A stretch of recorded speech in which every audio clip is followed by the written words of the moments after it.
grown into a muscular man. The father and son lived together, but Arthur himself flows with the bloodline of Atlantis. Therefore, he was able to communicate with fish from a young age. So much so that all the creatures in the aquarium, everyone must obey his orders. And that's not all. Arthur was able to breathe underwater from a young age. Those golden eyes could even dispel all the darkness at the bottom of the water. That's all. He continued to grow under the tutelage of his mentor, Vico, but he was eventually exposed. His existence was discovered by the king of Atlan. So it was that evening, as Arthur was driving his father home, but they discovered that the distant coastline was rising steadily. Furthermore, many warships were washed ashore. He immediately sped up, but even though he was already very fast, but they were still caught up and instantly swallowed by the sea.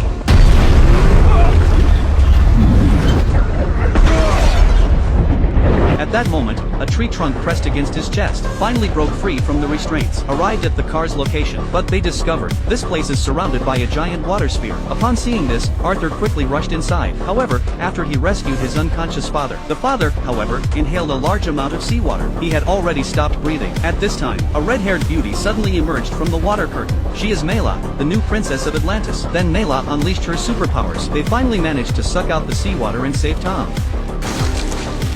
However, by the next day the waves had completely receded. They discovered that it wasn't just warships that were washed ashore. Those ones, garbage that humans have been throwing into the sea for a long time. They were all sent back. Meanwhile, a national-class submarine was invaded by pirates in coastal waters. They quickly killed all the crew members. However, just when the pirates thought they had one, the submarine suddenly began to shake violently. Then checked via camera. A human is rapidly towing the submarine to the surface.